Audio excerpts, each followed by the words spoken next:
The race has, of course, begun, and we are going to be bringing you slices of the action as the race develops. We're also going to be bringing some personalities into the studio here to have a quick chat with them, get their thoughts on the marathon and on the overview of how things are developing so far. With us in the studio is the chief of the sports marketing group, the Singapore Sports Council, who's played a key part in the organization of the Singapore Marathon, and that's Kelvin Tan. Kelvin, thank you for joining us. Hi, good morning. You look very fresh for someone at 6:10 in the morning. It's okay when you don't sleep, you look fresh all the time. Kelvin, very quickly, the Standard Chartered Singapore Marathon, I mean, the marathon has been around for quite a few years now, but in 2002, Standard Chartered got involved, and I think it has been a good partnership so far with the Singapore Sports Council. It's been a wonderful partnership. I mean, if you really think about it, Standard Chartered's sponsorship keeps Singapore running. And since 2002, when we started with 6,000 runners, today we have 50,000 runners. If you look at the trend of growth, it's fantastic. I have to ask you, Kelvin, what is so different really about the Singapore Marathon as compared to other marathons? Well, it is a people's marathon. It is something that there's something for everyone. The kids are taking part, handicapped are taking part, those in a wheelchair, the foot-timers are taking part. When they all come here, for each his own, they run their own race, they have their own experience. And we layer all that with the music and the carnival and the runspirators and the fraternity. So you wear well, you eat well, and at the end of the day, when you finish your race, you get a massage. Now, you mentioned carnival, you mentioned eating well. Incidentally, that leads us very nicely, Kelvin, into our next story, which was a pasta party that happened yesterday at the Padang. Kelvin, were you there for this party? Uh-huh. Did you have your fair share of pasta as well?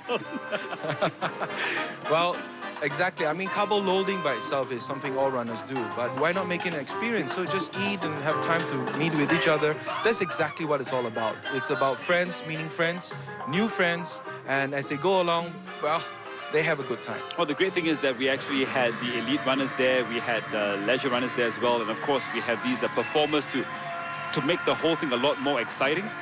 Right here under the city skyline, right in the city hall, in front of the city hall at the Padang, is an experience. So there are many overseas runners that have gone by.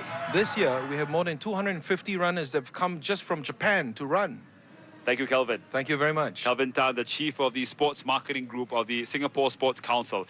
Picking up the action once again at the East Coast, and the leading group, Pat Butcher, seems to have shrunk to almost just about 10 runners right now. And that's good news. That means that they are running very fast, these guys. Well, look at that. Target time, 109.36 at 22. That's to do 2:13, incidentally, that 109.36. That's to do last year's record time. 2:12 would be 68.56, and they're a minute ahead of that. So we're looking, as they rapidly approach the 22K mark. That's it. They've passed 22K, 68.08. Now, by my reckoning, we're looking at a time at the moment even under 2:11, Darryl. This is fantastic running from these guys. The course record set last year by 2007 world champion Luke Kibet is 2:13.01.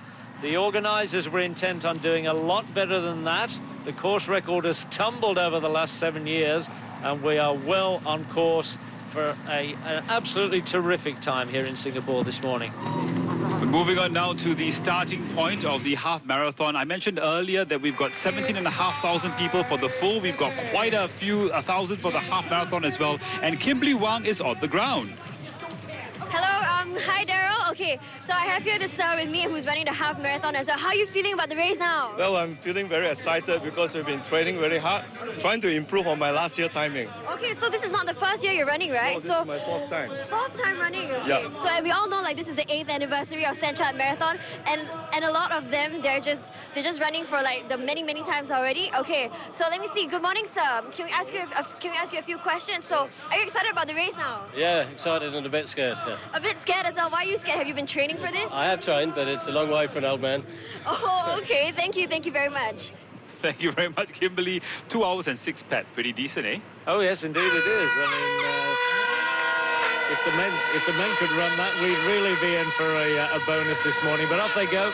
Over 20,000 runners here in the half marathon. So and the sun has come up to greet them. That's right. Our studio's just meters away from the starting point. I'm happy to say that we've got a cool wind blowing. It looks to be overcast. Humidity, as we heard earlier, is about 70-odd%. So the air is heavy. Could be getting heavier, but let's hope that the sun stays out, because besides ensuring that these runners have a very comfortable and cool run, we will want to ensure also that our elite runners are able to maintain that record pace. And it's so important, of course, in the marathon to ensure that you have good climate, you have a good atmosphere in terms of making sure that you come in with a very, very good record time. But Pat Butcher, we are looking very good for a record time, certainly for the men, aren't we? Certainly in the full marathon, looking very good. Interesting to see so many half marathoners in here. I mean, look at the theatres in the background, some of the spectacular sights that welcome me every year when I come to Singapore for the marathon in December. But terrific to see so many runners out here. I mean, this race has just got better and better and bigger each year. That's right. They're one of the busiest roads during the day, that the Esplanade Drive, during rush hour and office hour, of course, but it's closed today just for a very special event, the 2009 Standard Chartered Singapore Marathon. It's 8th edition now.